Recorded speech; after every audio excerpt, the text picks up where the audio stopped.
Cecil Stedman is among the more controversial and divisive figures in the story of Invincible. Tasked with running the Global Defense Agency and essentially overseeing the Guardians of the Globe, Cecil carries a serious weight on his shoulders. In a world of aliens, demons, superheroes, and supervillains, this 60-something-year-old man somehow manages to be one of the few things that stands between Earth and absolute chaos. In doing so, he manages to ruffle a few feathers. With the release of the third season of Invincible a while back, I saw one thing being asked and discussed constantly: is Cecil right? His approach to protecting Earth along with the human race and the conflict it creates in his own team are key plot points in the narrative. But what does it take to be that guy in such a harsh universe? And does the end justify the means? Though it all goes hand in hand, to me those are the more interesting questions. Because not only do I think that this discussion just can't be boiled down to who's right or wrong, but even if it did, I don't think the answer even matters. And I'll get to why. I'm more interested in exploring why Cecil is the way he is. Why does he work as a character that both opposes Mark and makes him better? And well, what exactly makes him the unsung hero of Invincible? Looking at the Amazon series, Cecil has been directing the GDA for over 20 years, after earning his place in the chair due to his unorthodox methods of getting things done, commanding respect, and most importantly, maintaining order. In Season 3, Cecil's backstory is fleshed out in typical Invincible fashion, as we see just enough to understand his old ways and what brought him to who he is in present day. The flashback provides as much needed context for Cecil to really work as an antagonist early in the season. He's the same guy that has helped Mark get stronger this whole time, but he's also willing to call him out on his hypocrisy, and can ultimately back up that his way, more often than not, works. It's important not to forget that this is a man who's entirely devoted to his cause, and has been for a very long time. As a field agent, Cecil put his life on the line to protect innocents from a toxic chemical leak set off by the Order of the Freeing Fist. The chemicals practically melted his face and body, and after managing to stop their plan, he was still hard on himself after learning that people died. It didn't matter to him that it was significantly less than what it would have been had he not intervened. To him, he still messed up. And after having practically all of his skin replaced, he left what little remained of his real skin as a scar, to serve as a reminder of that. What makes Cecil all the much more compelling as both an antagonist and his own character is that back when he was an agent, he seemed to think exactly like Mark. So much so that he stood on business, claimed he didn't work with criminals, and shot Force Fist and Knucklebuster in the head to show his gratitude, after they were reformed and even saved him and Radcliffe, the director of the GDA at the time, and a character that becomes a major driving force in Cecil's development.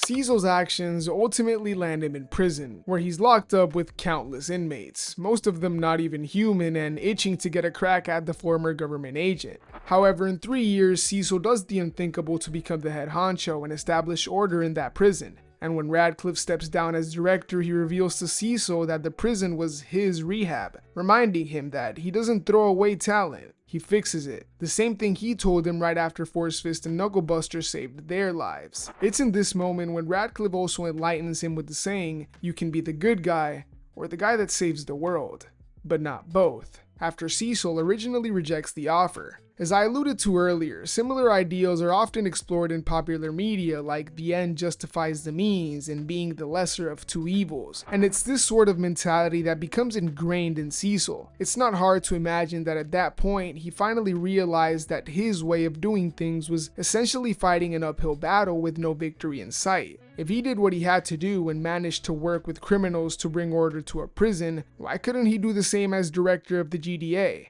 That's why I think it's really important to highlight the impact Radcliffe has on Cecil's character. It was his guidance what shaped him, with flaws and all. As his former superior and mentor, he pretty much instilled in Cecil his pragmatic and utilitarian approach to leadership. See, not long after Cecil becomes director, Omni-Man pulls up on Earth for the first time, and Cecil doesn't just have the balls to step to him personally, but he was also suspicious of him since day one. However, for him, as long as it saves lives has become all that matters, and it's what he tells Donald when they both agree that Omni-Man is lying about his purpose on Earth. It's this same ideal what now makes Cecil feel justified in his actions all these years later. Against Mark, it becomes the main point of contention. How far should that line be pushed? Mark can't stand the fact that Cecil keeps guys like Sinclair and Darkwing around, on top of going to the lengths he does to keep his own heroes in check. And Mark does have a valid reason to confront Cecil, who does himself no favors by escalating the situation. But at the same time, Mark is way too easily provoked and essentially throws a big tantrum at the Pentagon. This is why I said at the top of the video that I didn't want to make this about who's right or wrong.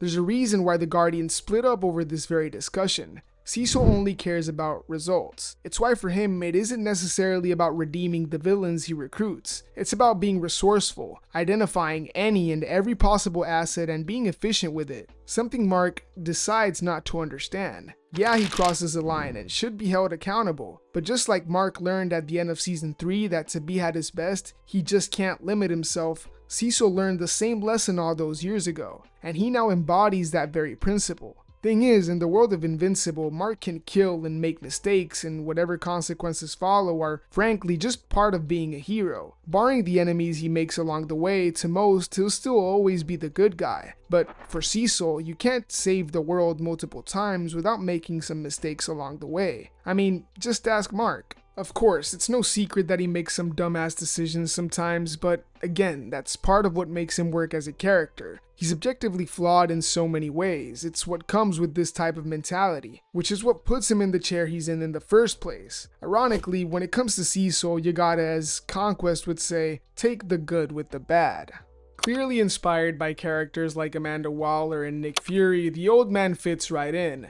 Now, this is generally speaking, of course. These characters aren't exactly one-to-one replicas of each other, but in their respective universes, it's their role to be the shady, morally gray figure that often crosses the line to protect Earth from all sorts of dangers. Cecil and Fury especially are often the glue that somehow holds everything together when shit hits the fan. At the end of the day, it was Cecil who caught on to Omni-Man. It was him who oversaw Donald's cyborg program. He brought in Sinclair to create the Reaniman and with them saved the Guardians from Doc Seismic, and picked up the slack during the Invincible War when Mark was too worried about Eve to lock in. It was also thanks to him that Darkwing was around to risk his life to take down an Invincible variant. And that's just to name a few things off the top of my head, because every day it is Cecil who keeps every other hero in check and isn't afraid of crossing any lines if it means saving lives. And some might say, oh well, that's his job. Yeah, my point exactly. He does precisely what he's supposed to do when you're director of the GDA. And as a character, not only does he challenge the protagonist in a way that exposes the flaws in his ideals, but he's also the one to step up when nobody else does. Some of the slimy shit Cecil has done aside, I think it's clear that in their conflict, Mark really projects his own struggles with doing things by the book and the reality of being a superhero. In Mark's eyes, he sacrifices everything to be a hero that does the right thing, while the guy who oversees gets to do whatever he deems necessary. Both are traumatized by Omni-Man's betrayal, and while Mark reacted by restraining himself from letting loose, Cecil reacted by tightening his grip. Both reasonable responses given the respective situations. The dichotomy between these two characters is one that is inevitable and, dare I say, necessary if both of them are to play to their strengths. It's why their dynamic makes sense and is just so fun to watch. In Cecil's eyes, Invincible can be the good guy while he focuses on saving the world. Ultimately, it's up to both to stick to what they believe and keep each other in check. As the strongest superhero on Earth, Mark has the right to keep holding Cecil accountable, but it's also Cecil's responsibility to account for any possible danger, including the slim chance that Mark does go haywire. You know, like what happened in most alternate universes. I mean, you look at the times Cecil has come through versus how many times he hasn't, and I think enough is said. This is why I think Cecil Stedman is the unsung hero of Invincible. Not necessarily deserving of love and cheers, but definitely a lot of credit. Just an old man willing to stop at nothing just for a chance to come out on top against an evil empire. You love to see it.